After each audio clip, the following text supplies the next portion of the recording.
digital transformation is fundamentally not about the technology. The hard part of transformation is not putting in place the technology.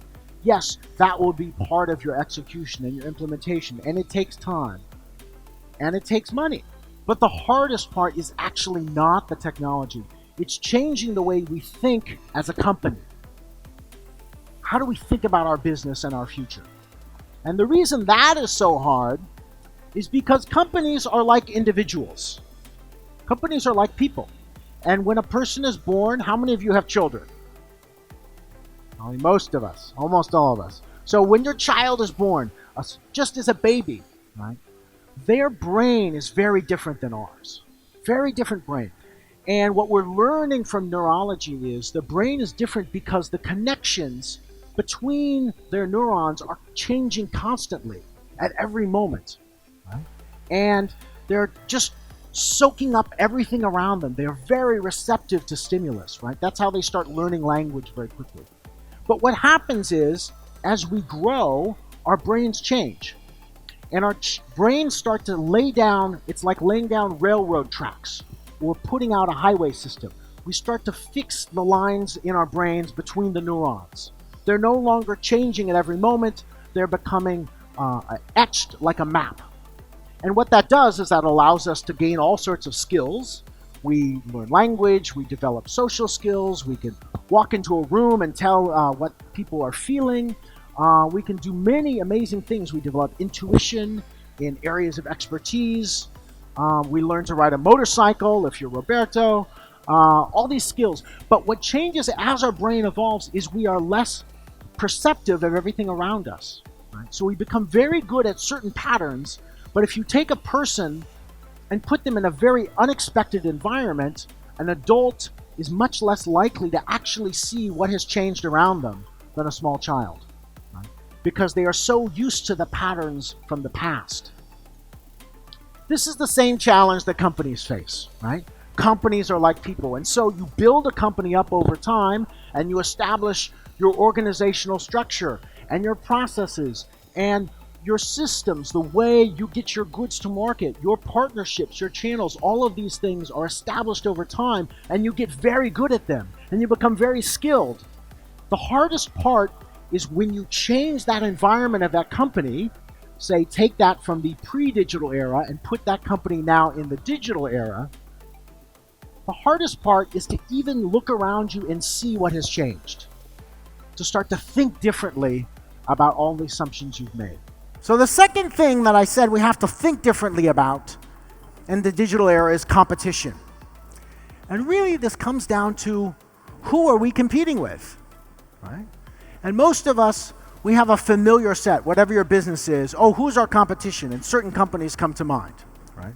And so when we think about who do we compete with as couple in each of your business units, you have to think, I would say, about two kinds of competition, right? What I call your symmetric competitors.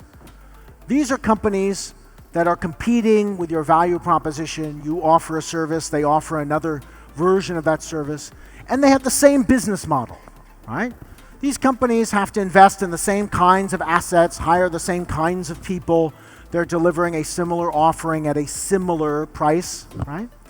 At the same time, you have to ask, who is our asymmetric competition?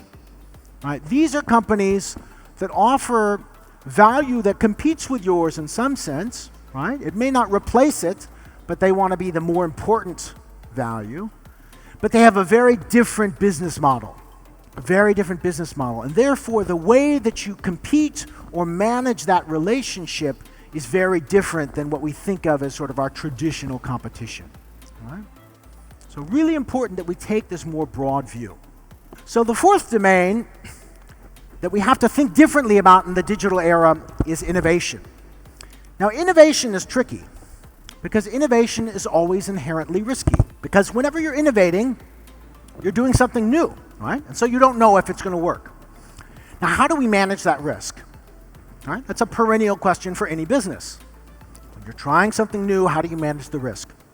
Now, the traditional approach that we taught in business schools for years was that you manage the risks of innovation through planning. Right? You get some smart people together and you get a lot of background research, maybe some consultants come in with some reports and you look at all the data and you think about it and you get the most experienced people in the company who really know the market and they think about it some more and they pick a course of action and then they plan out all the things we're going to do in step 1 and step 2 and 12-month plan and 3-year plan, and this is our new strategy. Right? It really comes down to a big bet and a very expensive bet, because the scale of these plans that get implemented. Sometimes it works, right? Sometimes it doesn't. And that's always been the nature of innovation. It's sort of high stakes, right? Sometimes you make a big bet and win, sometimes you don't. The problem is in the digital era, we have to make so many choices. We have to change so many things. You cannot afford that anymore, right? That kind of big high stakes bet and cross your fingers and hope the smart people get it right this time is just too risky. And so we're seeing a whole new model of innovation emerge. And instead of dealing with risk through planning, we deal with it through learning, right? Designing innovation as a series of experiments that help us to learn in very quick, small, cheap ways what might be the best opportunity for us. Now, traditionally, the way we used to do innovation, you observe the customer or the market. Right? Then you generate some ideas. What could we do? Brainstorming. And then what do you do next? You analyze, you discuss, you bring in the data, you have a team meeting, and eventually you come to a decision. All right, this is the best course forward. And then you design the product, you build the product, you market the product, you launch the product, and you cross your fingers, right? And hope, hope that it works. But by then you've invested a lot. You're going to learn something important, but you spent a lot of money to learn that, right? When you innovate through rapid experimentation, what happens is you just bring the customer response in much earlier, right? So you start the same. You have to observe the customer, learn from the market. You generate ideas. But then you do not try to pick which of these is going to succeed. Instead, you ask yourself, how can we design the best test to quickly, easily learn from the market? Is this really what they need? Is this really feasible? Is it usable? Will it work in reality? Right? And bringing in that customer response as early as possible. And if it is positive, you repeat the process. It's a shorter process that you do many times. We say it's iterative. You keep iterating. And at the end, you wind up, what allows you to do is you can pursue more ideas. The ones that don't work cost you much less. But the ones that do work, you still gain all of the benefits, right? Who wouldn't like an investment like that? This is the challenge that businesses face. It's actually hardest, in my experience, change is hardest for the companies that are successful. If your company is struggling and losing money and going downhill, you can change. It might be too late, but people are pretty much able to change because they're scared. It's harder when you're the successful Tyrannosaurus Rex and you say, I'm the king of the planet, no one can hurt me. It's very hard to change.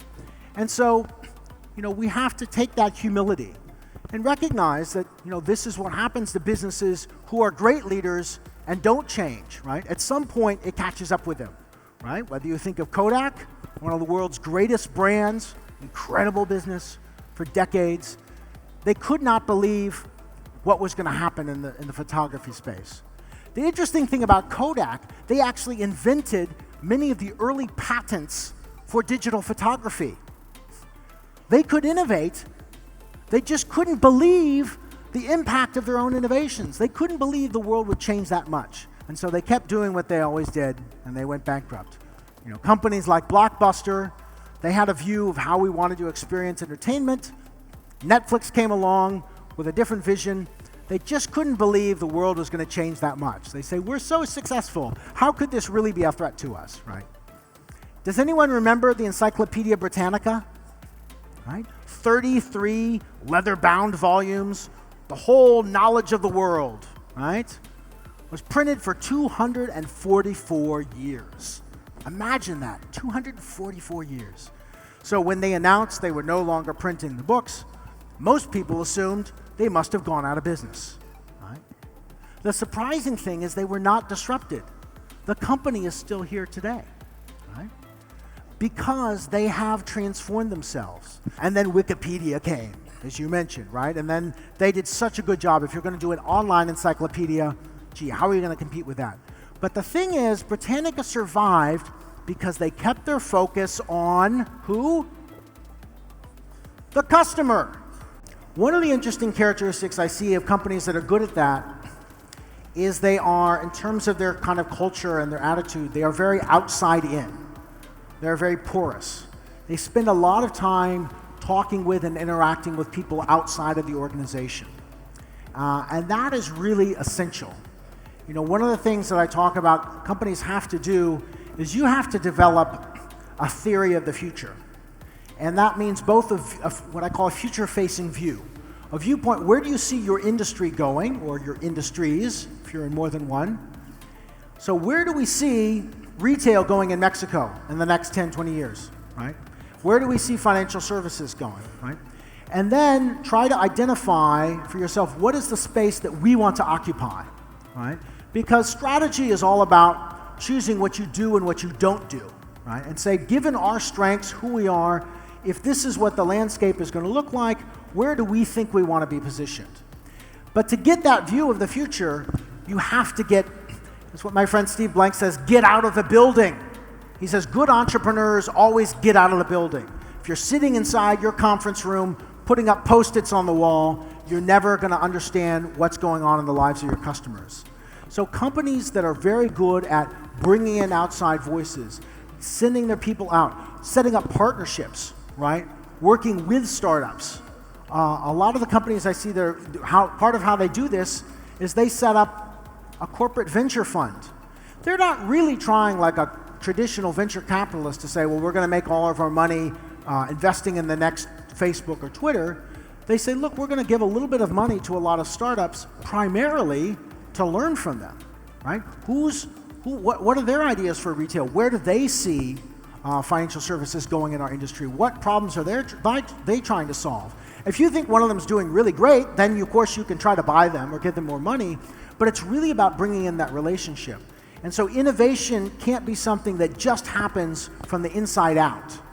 You have to create these different kinds of processes where you're bringing in these different viewpoints from outside. And that's what I see. The companies that have a clear understanding of where the future is going in their industry, it's because they do that. They bring in lots of perspectives.